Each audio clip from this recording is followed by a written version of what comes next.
Hello दोस्तों, नमस्कार। जैसा कि आप जानते हैं कि हम एपीएस में जो प्रीवियस ईयर में बोले गए डिक्टेशन हैं उनकी श्रृंखला चला रहे हैं। लगातार हम डिक्टेशन बोल रहे हैं और आपकी तैयारी के लिए बहुत बेहतर से बेहतर हम प्रयास कर रहे हैं। तो आप लोग लिखिए डिक्टेशन को और मूल्यांकन करिए कि ऐसा ही डिक्टेशन आपके एग्ज़ाम में देखने को मिलेगा। बहुत ज़्यादा कठिन नहीं रहेगा और डरना नहीं है बस। तो लिखिए, यस, रेडी, स्टार्ट। जिससे प्रेम बढ़ाना हो, स्वार्थ और अहंकार को त्याग कर उसके हित के कार्यों में लग जाना ही प्रेम वृद्धि का सर्वोत्तम उपाय है। प्रेम में स्वार्थ की गंध भी नहीं होनी चाहिए।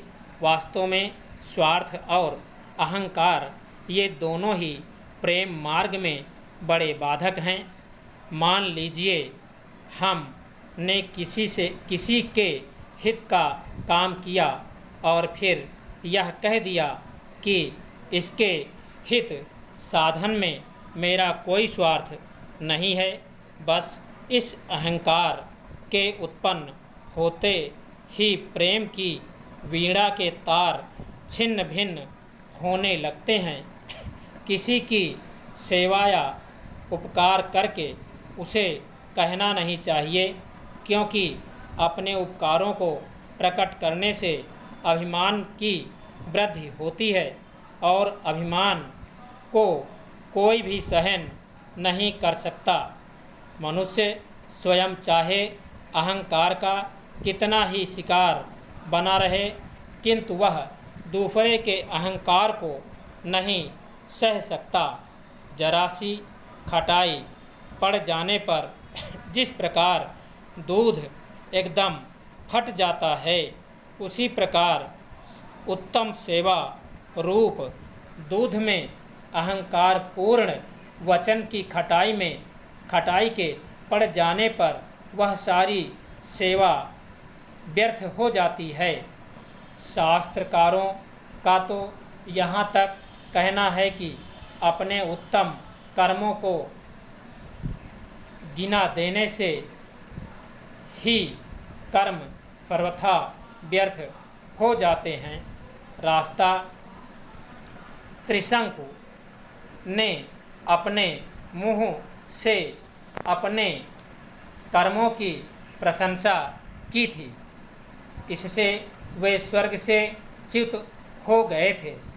आजकल निष्काम भाव का तो प्रायः अभाव सा ही हो गया। जिधर देखिए उधर ही स्वार्थ का बोलबाला है।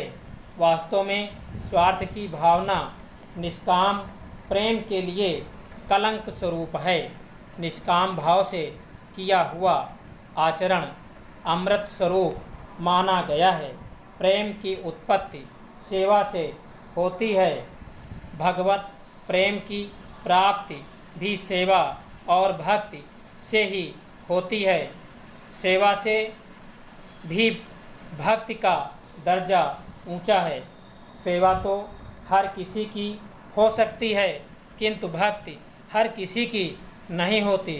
भक्ति में सेवा तो रहती ही है, पर साथ में श्रद्धा और प्रेम का भी समावेश रहता है। निष्काम भाव वे हृदय में रखने योग्य एक गोपनीय निधि है। वह ढिंढोरा पीटने की चीज़ नहीं। हम लोगों का प्रेम उच्च कोटि का नहीं, साधारण श्रेणी का है। जहाँ प्रेम होता है वहाँ नाम नहीं रहता। जिसमें प्रेम का अभाव है वह कड़ी आलोचना या निंदा सह नहीं सकता।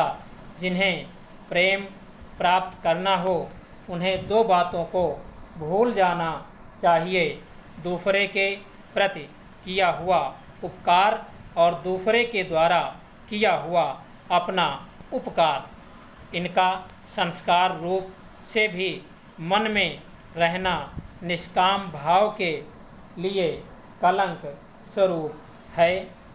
स्टॉप। तो दोस्तों ये डिक्टेशन था, आपने लिखा होगा, और इसमें कहीं कहीं पे जो फ़ोटोकॉपी करके किया गया है तो कहीं हल्का है, कहीं पे कुछ दिखाई नहीं पड़ता, इससे कोई शब्द गलत हो सकता है, तो माफ़ करिएगा। तो आप लोग लिखिए, अपनी तैयारी को बेहतर बनाइए। धन्यवाद।